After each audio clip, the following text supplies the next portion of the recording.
সাধারণ মানুষের কাছে ফুটবল শুধু একটি খেলার নাম হলেও খেলা পাগল বা ফুটবল প্রেমী মানুষের কাছে এটি কেবল একটি খেলা নয়, বরং আবেগের বিষয়ও বটে। দ্য ওয়ার্ল্ডস বিগেস্ট শো হিসেবে পরিচিত বিশ্বকাপ ফুটবল নিয়ে তাদের যেন উন্মাদনার শেষ নেই। এই বিশ্বকাপ জয়ী দল পরবর্তী 4 বছর চ্যাম্পিয়নশিপের গৌরব হিসেবে বয়ে বেড়ায় ট্রফিটি। কি আছে এই ট্রফিতে? কেনই বা সব দেশ এটি হাতে নেওয়ার জন্য নিজের শেষটুকু দিয়ে লড়াই করে? বিশ্বকাপ শুরুর দিন থেকে আজ অবধি কি সেই একই ট্রফির ব্যবহার হয়ে আসছে? এসব তথ্য নিয়েই আজকের এই ভিডিও। আসসালামু আলাইকুম। জানার পৃথিবীর আজকের ভিডিওতে সবাইকে জানাই স্বাগতম। 1970 সালের আগ পর্যন্ত ফিফা ফুটবল বিশ্বকাপ জয়ীদের জুলের রিমে কাপ দ্বারা সম্মানিত করা হতো। তবে ইংরেজিতে তৎকালে এই কাপটির নাম দেওয়া হয়েছিল ভিক্টরি। 1929 সালে প্রথম কোনো আন্তর্দেশীয় ফুটবল চ্যাম্পিয়নশিপ আয়োজনের পক্ষে ভোট দিয়েছিলেন ফিফার তৃতীয় প্রেসিডেন্ট জুলস রিমেট। তার এক বছর পরই অর্থাৎ 1930 সালে তিনি বিশ্বকাপ ইতিহাসের প্রথম চ্যাম্পিয়ন উরুগুয়ের হাতে তুলে দেন এই ট্রফিটি। দ্বিতীয় বিশ্বযুদ্ধের পর ফিফা প্রেসিডেন্ট জুলস রিমেটের স্মরণে এই ট্রফিটির নামকরণ করা হয় জুলের রিমে কাপ। জুলের রিমে কাপটি ডিজাইন করেন আবেল লেফ্লয়র নামের একজন ফ্রান্সের ভাস্কর। এই ট্রফিটিতে 10 কোণা বিশিষ্ট কাপে হাতে প্রাচীন গ্রিক পুরাণের বিজয়ের দেবীকে চিত্রায়িত করেছেন তিনি। অনন্য কারুকার্যে মণ্ডিত এই কাপটির ওজন ছিল 3.8 কেজি, যেটি কিনা তৈরি করা হয়েছিল সোনায় মোড়ানো রূপা দিয়ে এবং দাঁড় করানো ছিল লাপিস লাজুলির ভিতের উপর। তাই এই ট্রফি সোনালী দেবী বলেও লোকমুখে সুপরিচিত ছিল। কাপটির নিচের দিকের সোনালী ফলকের চারদিকে 1930 সাল থেকে 1970 সাল পর্যন্ত বিশ্বকাপ জয়ী দেশগুলোর নাম খোদাই করা হয়েছিল।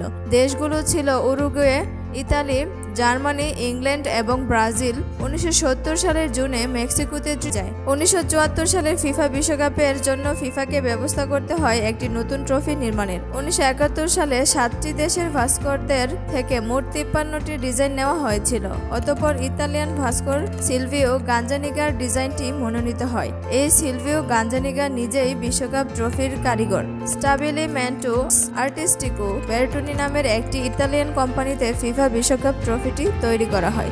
নতুন ফিফা বিশ্বকাপ ট্রফিটির ওজন 5 কেজি, অর্থাৎ জুলের রিমে ট্রফির তুলনায় ভারী। বর্তমানে এই ট্রফিতে ব্যবহার করা হয়েছে 18 ক্যারেটের স্বর্ণ। এর বর্তমান মূল্য $1,50,000 মার্কিন ডলার। মেলাসাইট পাথরে তৈরি 13 সেন্টিমিটার ব্যাসের ভিতরে উপর ট্রফিটি দাঁড়িয়ে আছে। ভিত সহ ট্রফিটির মোট ওজন 6.142 কেজি এবং উচ্চতা 36.8 সেন্টিমিটার। সবুজ মেলাসাইটের ভিত্তির 2 স্তর সবুজ ফুটবল মাঠকে সম্বোধন করে থাকে। কাপের উপরের দিকে 2টি মনুষ্য মূর্তি দেখা যায়, যারা গোলাকার পৃথিবী স্বরূপ বস্তুকে ধরে রেখেছে। গাঞ্জানিগার বর্ণনা অনুযায়ী 2 জন খেলোয়াড় তাদের বাহুগুলোকে ছড়িয়ে দেওয়ার মাধ্যমে বিজয়, উল্লাস ও আনন্দ ঘন মুহূর্তকে চিত্রিত করে। উপরের গোলাকার বস্তুটি মহাদেশগুলোর চিত্র ফুটিয়ে তোলে। গোলাকার বস্তুটি ফুটবলকেও সম্বোধন করে। 2 প্রতিবিম্বাকার খেলোয়াড়দের মধ্যে লাইনগুলো ক্রীড়া শক্তিকে প্রকাশ করে। লাইনগুলো ভিতর থেকে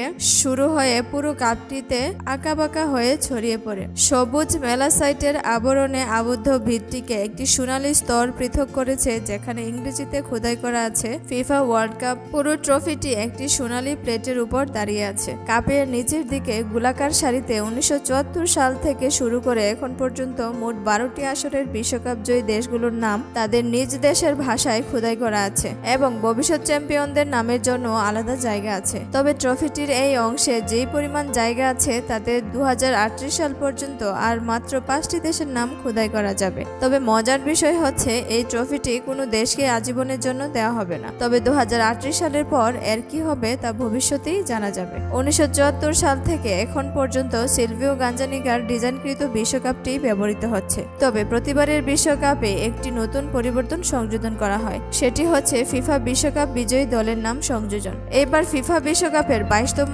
আসর বসছে কাতারে। তাহলে এবার ওয়ার্ল্ড কাপ ট্রফিতে কোন দেশের নাম বসবে? কাতার ফিফা বিশ্বকাপ 2022-এ কোন দেশ হতে চলেছে চ্যাম্পিয়ন? সাথেই থাকবে। ধন্যবাদ।